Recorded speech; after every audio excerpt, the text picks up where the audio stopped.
మనిషికి కొన్ని గుణాలు ఉంటాయి. అందులో ఓ 4 గుణాల వల్ల స్వర్గ సుఖాలను అనుభవిస్తారు. ఏమిటా 4 గుణాలు?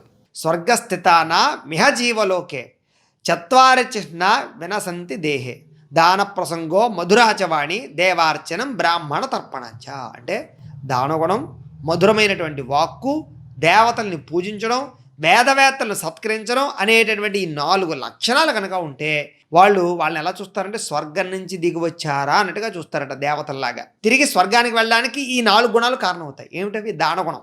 ఎప్పుడు కూడా మనం 100 రూపాయలు సంపాదించామంటే కనుక కనీసం ఒక 70 రూపాయలు దాచుకున్నా, లేదా ఓ 30 రూపాయలు దాచుకున్నా, ఓ 30 రూపాయలు ఖర్చు పెట్టుకున్నా, మిగతా 40 రూపాయలు దానం చేసుకోవడం, 40 కాకపోతే 20 రూపాయలు దానం చేసుకోవడం, ఇది సహజ సిద్ధంగా మన లోపల ఉండాలి. దానగుణం అనేటటువంటి చాలా గొప్ప గుణం. అలాగే మధురమైనటువంటి వాక్కు. ఎప్పుడు అవతల వాడిని నిందించడం కానీ, తిట్టడం కానీ, లేకపోతే పితూరీలు చెప్పడం కానీ, నేరాలు చెప్పడం కానీ ఇలాంటివి మాట్లాడకూడదు. ఎప్పుడు మాట్లాడినా అందమైన మాటలు మాట్లాడాలి. అందరూ బాగుండాలన్నట్టుగా మాట్లాడాలి. ఒకవేళ నిజంగా అవతలవాడు తప్పు చేసినా పాపంలే వాడు ఏ సమయంలో అలాంటి తప్పు చేసాడు వదిలే అనగలిగే లక్షణం ఉండాలి తప్ప వాడు ఎన్నో బోళ్ళు తప్పులు చేసాడు ఎప్పుడు దొరికిపోతాడో చూద్దాం అంటే అవతలవాడు ఎప్పుడు పాడైపోతాడని చూస్తాడు అన్నట్టుగా మాట్లాడకూడదు. దేవతలను పూజించుట. ఎప్పుడైతే పూజాగుణం ఉంటుందో దయాగుణం పెరుగుతుంది. చేత పూజాగుణం ఖచ్చితంగా ఉండాలి.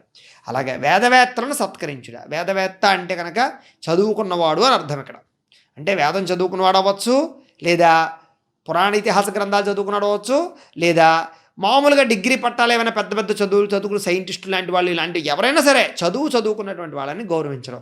ఈ 4 గుణాలు మనలో ఉంటే కనుక స్వర్గం దిగి వచ్చిన వాళ్ళు అంటే ఎవరు? దేవతలు లాంటి వాళ్ళు అనమాట. అంచేత మనం దేవతలతో సమానం అయిపోతాం. అత్యంత కోప కటుకాచవాణి దరిద్రతాచ స్వజనేషు వైర్యం నీచ ప్రసంగ కులహేన సేవ చిహ్నాన్ని దేహే నరకస్థితానాం. అంటే దీని అర్థం ఏంటనగా ప్రతిదానికి కోపగించుకోవడం, అసహించుకోవడం, చికాకు పడడం, మాట్లాడే మాటలు సరిగ్గా మాట్లాడకపోవడం, తిడుతూ ఉండడం, దూషిస్తూ ఉండడం, ఎంతసేపు పక్కవాడి మీద నేరాలు పితూరులు చెప్తూ ఉండడం, అలాగే ఎప్పుడు దరిద్రంతో బాధపడుతూ ఉండడం, బంధువులతో గొడవలు పెట్టుకుంటూ ఉండడం, నీచ ప్రసంగాలు చేస్తూ ఉండడం, అంటే అరుగుల మీద కూర్చొని అక్కలేని మాటలు అవి చెప్తూ ఉండడం, దుష్ట కులంలో జన్మించిన వారిని సేవించరు. అంటే దుష్ట కులంలో జన్మించిన వారు అంటే ఏంటి?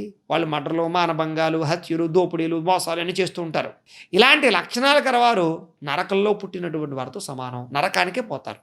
గమ్యతే యది మృగేంద మందిరం లభ్యతే కరి కపోల మౌక్తికం జంబుకాలయ గతే చ ప్రాప్యతే వత్స పుచ్చ ఖర చర్మ ఖండరం. అంటే దీని అర్థం ఏంటి అంటే కనుక సింహం యొక్క గుహలోకి ప్రవేశించినటువంటి వారికి సింహం ఏనుగు యొక్క కుంభస్థలాన్ని చీల్చి చెండాలని మృత్యాలు అవి కూడా లభిస్తాయట. సింహం దేన్నైనా సరే సంహరించగలదు, ఏనుగును కూడా సంహరించగలదు. ఏనుగును సంహరించడం అంటే దానికి ఇష్టం కాబట్టి ఏనుగును సంహరించి తెచ్చినటువంటి ముత్యాలు ఎప్పుడు సింహం యొక్క గుహలో ఉంటాయట. ఒక వ్యవహారం, ఒక వ్యవస్థ ఎవరినైనా సేవించేటప్పుడు కానీ, ఎవరి దగ్గరికైనా పనికి వెళ్ళేటప్పుడు కానీ, మనం ఎప్పుడైనా ప్రయాణం చేసేటప్పుడు, వెళ్ళేటప్పుడు, చూసేటప్పుడు మంచి ప్రదేశాలకు వెళ్ళవయ్యా, మంచి స్థలానికి వెళ్ళాలి, మంచి గొప్ప వ్యక్తుల దగ్గరికి వెళ్ళవయ్యా, గొప్ప వాళ్ళతో సహవాసం చేయమని చెప్తున్నాడు ఇక్కడ.